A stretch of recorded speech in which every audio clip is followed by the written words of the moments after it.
I'd like to introduce David Shindler to you. David is an executive vice president with Iberia Bank. David is going to be talking to us about basic banking concepts. Know you're a banker. Make your banker your friend. That's why David's here. He's been in banking for 26 years, 11 with Iberia Bank, 4 years. Part of that time was with Pulaski Bank. Prior to Iberia Bank, he was with Worthing Bank, Bank of America. As I recall, David, you have 2 children who are probably getting close to being college age or maybe even out of college now. And David is quite accomplished in his field. I wish you would welcome me and help me in welcoming David to the stage.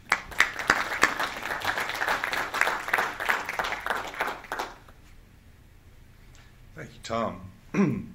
First of all, I want to thank Dr. Sarles and the Life Skills Institute for the opportunity, and really as a benefit for you, the medical students, and the achievement that y'all are about to go through. I want to congratulate you as well. I do have 2 children. I've got a daughter who graduated college last year and is currently in London for a year on an internship program with the Royal Bank of Scotland, so we're very proud of her. And I've got a 20-year-old son who is a sophomore in Fayetteville.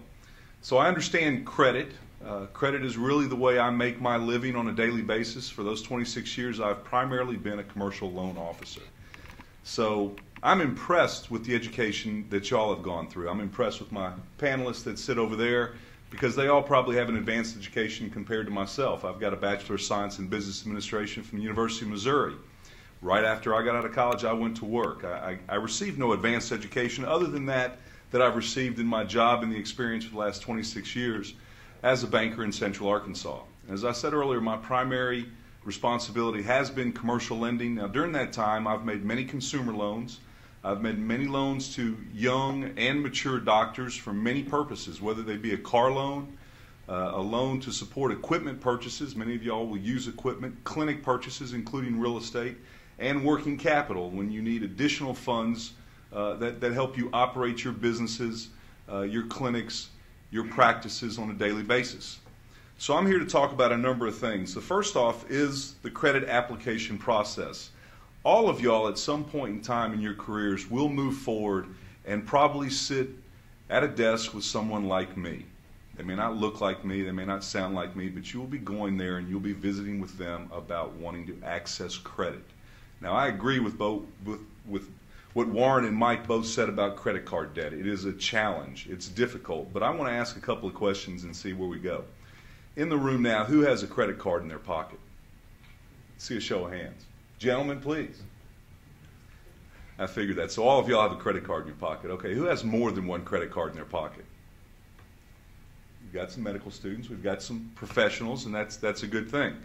How many of y'all have applied for a car loan? Show of hands. Okay. And how many of y'all have a home loan right now or have applied for one in the medical schools? I know y'all have. Okay, so you've all gone through the credit application process. It doesn't seem like I'm going to talk to you about something that's not new. But it is impactful. And after seeing that show of hands, I'm going to talk about discipline, credit discipline, because all of y'all have accessed credit before and you understand discipline. I'm impressed because y'all have had the discipline to go through 4 years of undergraduate, at least 4 years of medical school. You've got 3 years of residency in front of you. And then after that, I think you have additional training, whether it be an internship or wherever else you might want to go to continue to practice and gain expertise in your field.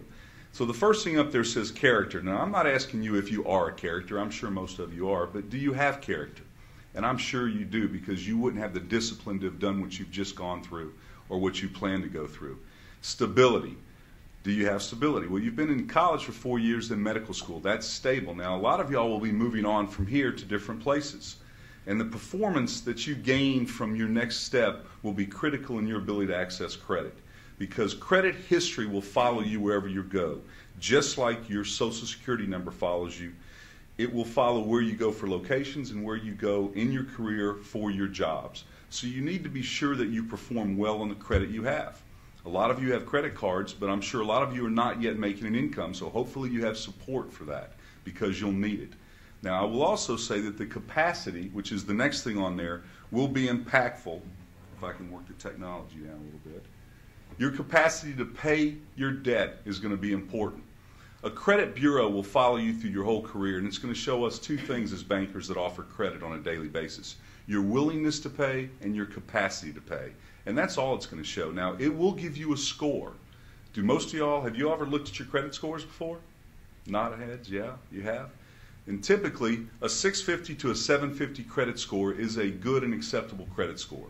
Above 750, above 800 is an exceptional credit score. Below 650 will challenge your ability to access credit, but not just credit and borrowed money. It will challenge you to get insurance. It'll challenge you to obviously get a home loan. It'll challenge you to pay rent. If you need to get an apartment, people run credit now on almost anything and everything you do when you access the professional financial world.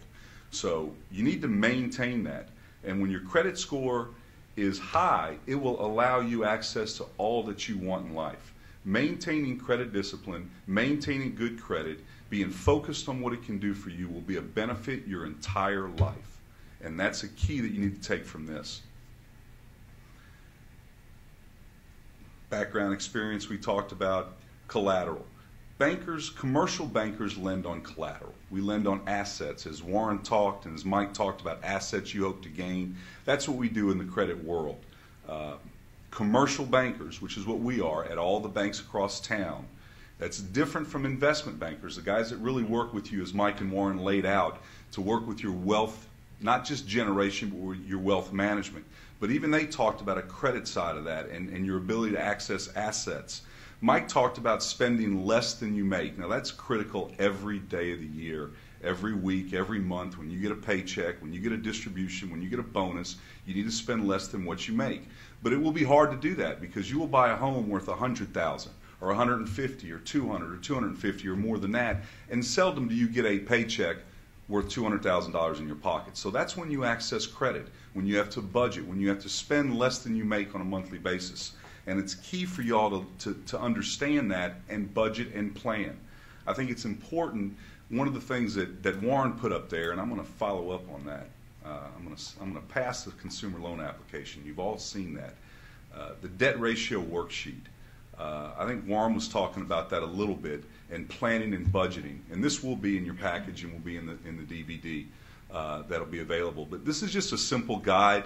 I've not filled it out, but at the very bottom you see where it says should be 45% or less. You need to focus on the fact that you're going to get spendable income every day, every month as you get paid. And you need to spend less than you make, but you need to be able to budget in there for your asset purchases. Some of y'all have gotten car loans. You almost all have credit cards. You hope to buy homes. A number of you already have. I'm very impressed with Shane. He's got a plan. He's heading to Jonesboro with his wife. He already knows how that's going to play out in his future. He's been able to plan accordingly for that. You all need to do the same thing. You need to understand, how does your income work? How does your debt service? You see rent or house payment, revolving debt. Hopefully you don't have a lot of that, and other monthly payments. Your total monthly debt service plus your gross income on a tax equivalent should be 45% or less of your spendable income. And that's going to be key on a regular basis. Again, I talked about discipline. And the discipline that y'all have exhibited through your career so far should also be something you focus on in your professional life. Now, many of you will work for hospitals, some of you will work for clinics, and so your working situation will vary a little bit. But as business people, the biggest tool I can give you, and I am going to be short here, but I want you to understand, develop relationships.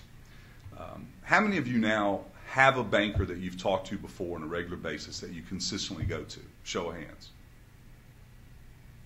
All right, that's something you need to work on. I expected to see the professionals. I figured they do, and they've been beneficial to them the whole time. It's not just a banker. I see Cal Bigger sitting in here. I believe he was a presenter last night on the insurance side. I've known Cal for years, and I understand the value he brings to relationships. But when it comes to banking, you want to know a banker, a professional banker. Whether it be somebody at the branch on the corner where you primarily take care of your business, I do understand that's a little old-fashioned. A lot of y'all probably bank online using the internet. But I can promise you that the internet only worries about the numbers and the information you put in. They really don't know you. The internet doesn't know you. So get to know a banker. In the market that you choose to live and where you choose to work, it will always be beneficial to develop that relationship. If you end up working through a loan officer like myself, get to know a loan officer. Spend time with them. Visit with them. at least once, twice, 3 or 4 times a year. It's going to be to your benefit to know a banker in your community. But at the same time, I like to consider myself a relationship manager. I loan money, I counsel clients, I work with them through generations of their family. I've got a family group now. I'm into 4 generations, and I'm only 52. The oldest gentleman is the grandfather. He's about 85. His son's about 57. His grandson's about 35. The grandson has 2 kids. They've opened up savings accounts at the bank. I don't really know the children that well, but obviously it's 4 generations of the family that I'm dealing with. What I'm getting at here is you need to consider your professional life as if you were building a chair. And there are 4 legs on the chair. If there's only 3 and it's not a tripod, you're going to fall down. Your banker, your CPA. Mike's a CPA. He's also a wealth advisor. Your insurance man. There's Cal sitting out there. And your attorney. If you're a professional, you build this chair. You focus on your business, and you have the professionals there to help you. Now, ultimately, I did leave out wealth advisors, but that's the seat of the chair, because it will be a year or 2 before you're going to generate any wealth. But you will need to access credit. You will need to put insurance in place as you start your careers. You will need to understand how your income works and deal with the tax laws that our great country has in place. That will generally require a CPA. And then ultimately, you need to have a family attorney. You need to have a practice attorney. You guys are doctors. I'm sure you've heard of the expression malpractice insurance. That's something that both your insurance and your attorney will be able to help you with. When you have success in your field, as Warren just commented, he gave you examples of 2 doctors, one of them who had planned and done very well early in his career and is already accessing what Warren is bringing to the table from a wealth management plan. That's the important part. So you want to build a chair. A chair is very simple.